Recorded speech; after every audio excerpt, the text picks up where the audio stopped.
Hello and welcome to episode 8 of Unmasked Minds, the podcast. To be honest, still can't believe we're already at episode 8. We launched on New Year's Eve of 2025 and we are now getting towards the end of January. So quite a lot has been going on and I'm just so grateful and thrilled that you guys are all here and continuing to listen and continuing to share my podcast with people.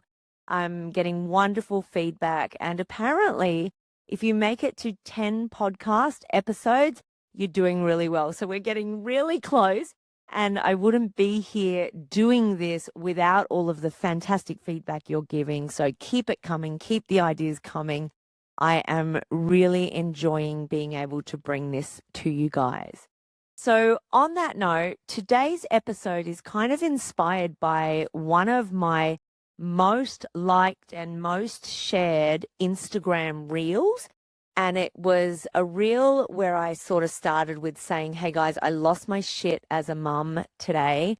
And let me talk to you about how to repair it. But obviously that was only 2 or 3 minutes long. And so many of you resonated with that on Instagram. So I thought I would expand on that a little bit today. So today's topic is how to repair rupture with your children in a way that serves you and also them, right? So the topic of today's episode is how to genuinely repair rupture when you've had an argument or when you've done something with your children that needs correcting, and how, if you do that properly, it can actually build more resilience and a stronger relationship between you and your children. It is not the end of the world. Now, the first thing I want to start with is just normalizing that we all make mistakes. We are all human. I think one of the reasons that reel got so much engagement is because as a psychologist, I was able to sit there and go, I do it too. I lost my shit at my kids this morning. And it just makes people realize that even with all the tools, even with all the skills, all the education, all the knowledge, sometimes for many reasons, we are just unable to apply those things and we all make mistakes. Okay. Now, most of us know that when we yell at our kids, there's a whole spectrum of what yelling is. There's raising your voice, and some people feel really terrible if they do that. And there's at the other end where you're really sort of losing it at your children. And this applies to all of that along the spectrum. I can certainly tell you I have behaved along that entire spectrum. And I think it is less about what you did and what you said. And I mean, I don't want to normalize that it's okay to lose your shit all the time as long as you're repairing. We need to be working on our shit for us, but also for our children. But in those moments where you do make a mistake or get it wrong or behave in a way that you're not comfortable with, the importance then moves to repair.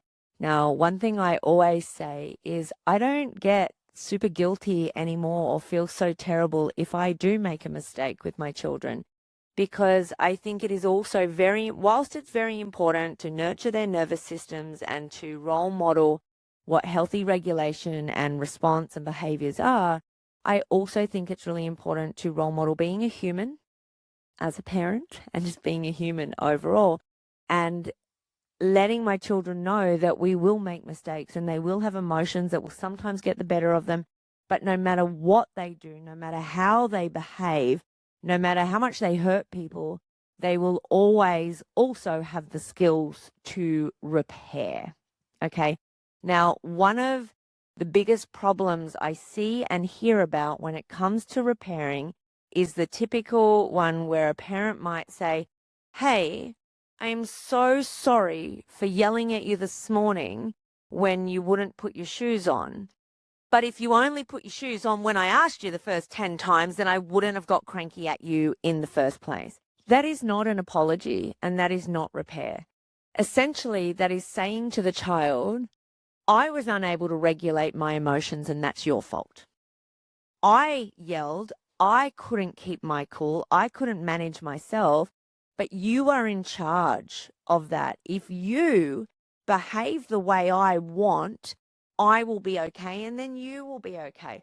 And that is a lot of pressure to put on our children. And I know so many of us, parents these days, are a product of that. That's what we experienced as children. And that's what can be really hard. We know the consequences of that on our own self-esteem and our self-worth. But when we are in those situations, we are repeating the same cycles. So that is the first thing that I want you to start to be aware of. Are you actually apologizing, or are you deflecting and putting your behavior onto your child as their fault and giving them the control? Here is the control. Your behavior will dictate my mood for the day. Now, we are going to talk about how do we have the conversation around getting change in behavior from our children, because this isn't about all parents going, all right, kids, just run wild and do whatever you want and it'll be okay, right? There's got to be this middle ground where we are able to teach our children responsibility and accountability for their behaviors, but also take responsibility and accountability for our own behaviors and actions. So the first thing I say to clients, and I do myself, is when I am in conflict with my children, and it usually starts with someone being in a bad mood, someone doing something, voices getting raised, all of a sudden we're all yelling at each other. I'm yelling at my daughter, stop yelling at me. She's yelling, you're yelling at me. And we are all in fight or flight mode, right? Depending on your past and your experiences, that will sort of play a major role in how your nervous system responds to certain situations. And, that really helps to explain why some people get really triggered and get really fight or flighty in situations where other people are able to remain calm. And I think that's a really important thing to acknowledge. Some of us have lived lives that mean we have triggers and we have trauma. And even though we may have been working on them in therapy, sometimes in certain situations, they may still get triggered. And you know what? That's a part of life. That's a part of being human. And learning to show ourselves some self-compassion in those situations is really, really important. But the first thing to do is recognize we are all escalated here, or even maybe just you. Maybe the child is not escalated, but you are noticing it, right? Notice your fight or flight symptoms. The behavior is yelling, but what is happening in your body? Typically, the heart is pumping, it's racing, we're getting hot, we're getting sweaty, we're getting angry. We can feel that cortisol and adrenaline running through our body because something has put us into fight or flight mode, and we are fighting with our children. Now, nothing good happens when you're in fight or flight mode, and that is the first thing that I want you to think about. Removing yourself from the situation. Sometimes we can get so caught in the situation and of getting it right and of proving ourselves and of fixing it right now to remove the discomfort that we just end up fight mode versus fight mode and nothing good happening. So the first step is removing yourself from the situation and doing something to calm yourself down, to regulate yourself and to put yourself into a calm state so that you can work out the next steps. The second step, and only do this once you've started to calm down, because one thing we know is when we're in fight or flight mode, we're operating from a different part of our brain. We're operating from our amygdala and our limbic system in the back of our brain, which is survival and emotional decisions and thoughts are driving us. We want to be able to calm our nervous system, get out of fight or flight mode, and access our prefrontal cortex, which is where all of our higher order thinking happens. It's where we go to therapy and we make all these wonderful plans. Next time the kids do this, I'm going to respond this way. But then hang on, I'm all of a sudden, my amygdala is going off and I'm responding in the way that I had tried not to respond to. So once you are calm and you are able to gain access to all of your beautiful brain, the second part is to ask yourself, what happened? Yeah. It's not about the shoes that they didn't put on that you asked them to put on 15 times. I get it, right? I get it. I've got 4 kids. But what happened in me? Why did I yell? Why did I get angry? Am I tired? Am I running late? Is there just a lot going on? Is that just the straw that broke the camel's back because they haven't been listening to me all day? Am I actually pissed off at my husband who didn't help out this morning and that's why there was all this pressure? Have I got so much on at work today that my mind wasn't clear? What was it that caused you to be in a state where you couldn't regulate your own emotions? Okay. Once you can recognize that, the third step is to ask yourself, what did I do and how could I have done it differently? Okay. So I recognize that I'm just at capacity. I had a bad night's sleep. I'm just unable to regulate myself at the moment. And then the kids wouldn't put their shoes on, which I asked 15 times, and so I yelled. What would I prefer to do? You know what? I'd prefer in that moment to recognize that I'm human and I'm at capacity, and I would have preferred to just walked away. I wish that I'd noticed myself getting elevated. I wished I'd removed myself from the situation and then come back and addressed it when I was calm, and that might have stopped me from yelling. Okay? And so while you are calm, getting a good understanding of what you did and why you did it so that you can create repair is really, really important. The next step is doing the repair. So going back to your children and not only making sure that you are calm, but making sure they're calm as well. Because if they're still dysregulated, it's not necessarily going to be very effective. So what can we do to calm them down as well? Should we go for a little walk? Should we go outside? Should we go for a play? And when you're feeling like the timing is calm, we go in and we take responsibility. I guess this is step 4. We take responsibility for what we did. Now, this is the bit that can be so hard for so many of us because it wasn't role modeled to us. So many people at this point say, my parents never apologized for anything. So no wonder it is hard for us to do it when we've never seen it done in a healthy way. So what that can look like is, hey kids, Mum just wanted to sit down with you and say sorry for yelling at you this morning. I shouldn't have yelled at you, and I apologize for that. You know, you might say it in a bit less formal sort of thing. Mummy got really cranky today, and I just wanted to say I'm really sorry. An important part of the apology is to create space for them to respond. You know, create space for it to be a two-way repair, not you just saying, we are fixed now, we're okay, move on. You know, I'm really sorry. Opening up that space. How did it feel? Well, Mum, it was scary. Yeah, I could see that would be. I'm really sorry. What do you need right now? Do you want to cuddle? Right? How can we help them, especially if they're still heightened? How do we help them to regulate themselves? Because we've regulated ourselves. We're coming back to repair. They may not be that far along. Would you like a cuddle? Would you like to do some breathing with me? Would you like to tell me how you feel? Yeah. So I am sorry for what I did. It was not your fault. It shouldn't have happened. And let's create this repair together. Okay. Now, what we don't do, or what I tend not to do in this moment, is talk about exactly what happened, you know, because it has the risk of re-triggering or re-flaring up the situation, you know. And if the child says something like, yeah, but I was trying to get my shoes and I just couldn't, you can just simply say, I know, darling, I just want to say that no matter what happened, I shouldn't have yelled at you like that. And I'm sorry. Okay. Once everybody is calm, and it may be in the same moment, or you may actually say, let's come back and talk about that later, depending how everybody's feeling. But the next stage is talking about what happened, right? And like I said earlier, this isn't about just us taking responsibility for everything. We want to teach our children accountability and responsibility, but we need to do it when we're all calm.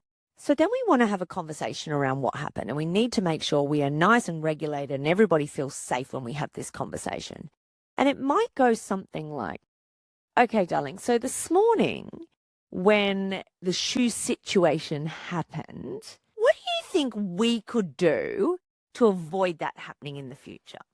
What do you think I could do? What do you think you could do? What can we do as a team? Because we both want to not be in that situation again. And let's say they don't know what to say. You might say, I know I could have taken a few deep breaths when I was getting angry. Yeah, Mum, you could have taken a few deep breaths. Okay. Could you have taken some deep breaths? Yeah, Mum, maybe we could have taken deep breaths together. Okay, so we're talking about noticing that we're getting angry. At this point, we might say, what if we put the shoes in a different spot? What if we get the shoes out the night before? What if we have a chart? What if next time mum asks, you try and do it straight away. Is there anything stopping you from doing that? Yeah, mum, it was just that. You were asking me to do that, and there was all this other stuff that I was trying to do as well. Ah, okay. So mum won't ask you to do too many things at once. Yeah, you're right. I did do that, didn't I? I had a lot going on in my head, and I projected that onto you. Okay, thank you. However it plays out, this might seem like a really, simple example, but it's about repairing together, not dictating the terms of the repair. And one of the reasons it is so important to work on this stuff is children's brains are not as developed as adults' brains.